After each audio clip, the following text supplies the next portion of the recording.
Hey there, I'm Natalie Topa, and I am happy to be part of this all-women's online permaculture design course. I'm going to be teaching the module on eco-village and neighborhood design. I'm going to start with a little introduction about me and how I came to care about these particular issues around placemaking and putting a there, as we like to say in urban planning.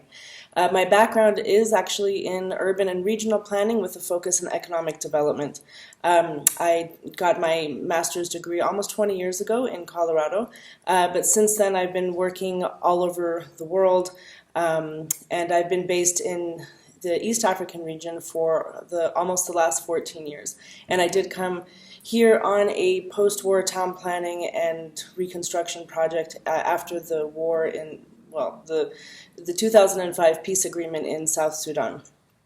So I want to back up and talk a little bit about how I came to care about the issues of the built environment. And it starts with my history, and not sure exactly, where the starting point is, but I do want to say that my family are immigrants from Eastern Europe. My father was a refugee from Ukraine and grew up in Rio, and my mother was an immigrant from Poland. And the reason that that's important is because the journey of my mother, being a single mother and a low-income single parent in the United States, manifested for me a recognition of what was missing and what was absent in her environment, to have a really full and holistic human experience. And the reason I say that is because I started to realize that, when I was going into urban planning school, first of all, that I thought I didn't care very much about sidewalk widths or building materials. I didn't understand why we were focusing on those issues when personally I was going into urban planning to focus on things like advocacy planning and radical planning. That is a bit pegged to the fact that I was brought up in the Southwest U.S. And spent a lot of time in Arizona, Utah, Colorado, New Mexico, and had a lot of exposure to Native American realities. And what that means is that, as we know, in Native American reservations, we've got a lot of sort of dumping of different types of activities like nuclear waste and casinos. And so I was compelled to go into urban planning thinking that I would be able to make a difference socially. When I arrived there, people were talking about things that I thought were abstract and just not very worth really focusing on. But when I started to realize that the human experience is so tied to the built environment, I realized that every place should be built for someone like my single, low-income mother, which means that she should have access to dignified and equitable economic opportunities at a living wage without traveling for 2 or 3 hours in commuting every day. She should have access to public transit that is affordable, reliable, convenient, and safe.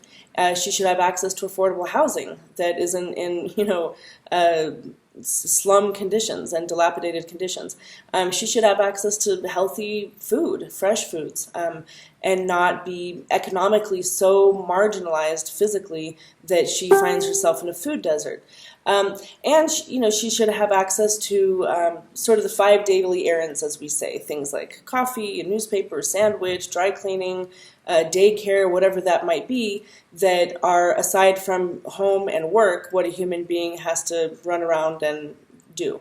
And then lastly, she should have a place that she can go with her child, a place that's safe and beautiful and comforting and enjoyable, where a child can play, a mom can read a book, and even in the urban design, a place that a mother who gets off of a bus, in the rain or in a winter, can have a child on one hip and a bag of groceries on the other, and not have to walk, miles to get to her residence. And so that's all about that placemaking element. How do we how do we express those conveniences and those elements into a physical place?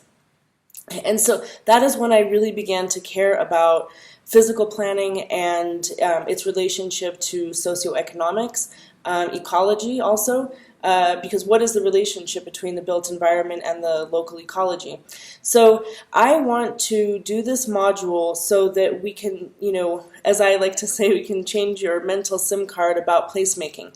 A lot of people go into permaculture and get so excited about the notion of living on a homestead and making their own food and growing their own food and home food processing and livestock. And I get you. That is very exciting for me too. I live in a 5th floor apartment here in Nairobi, Kenya.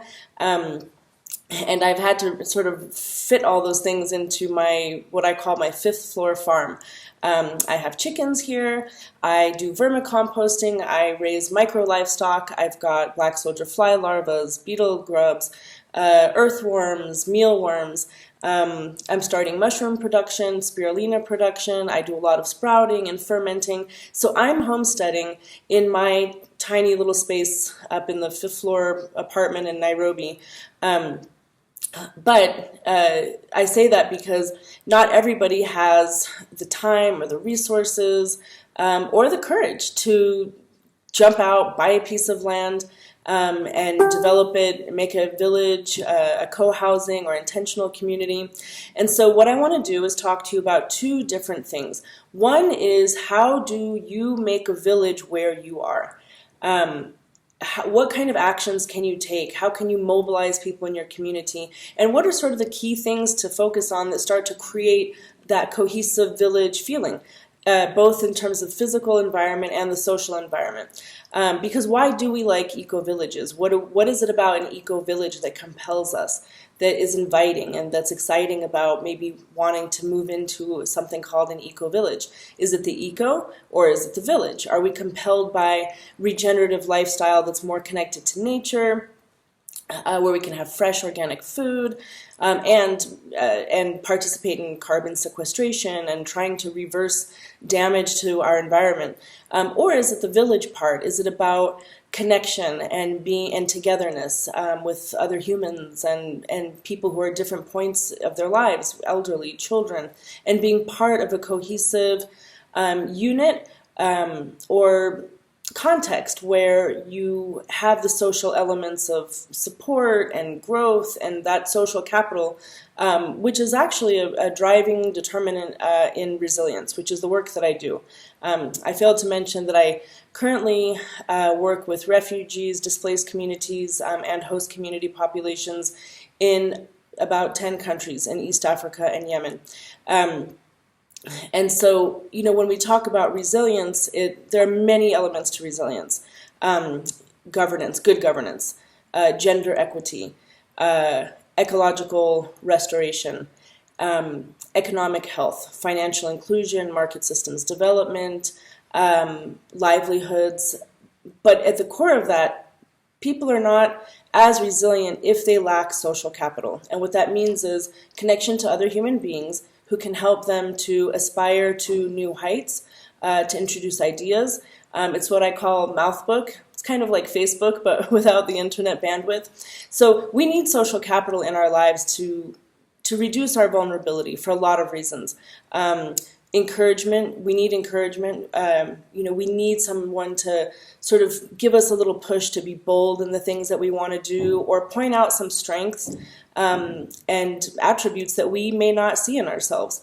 And so being part of a village also offers that. So there's the eco and there's the village. You could almost say the physical and the social.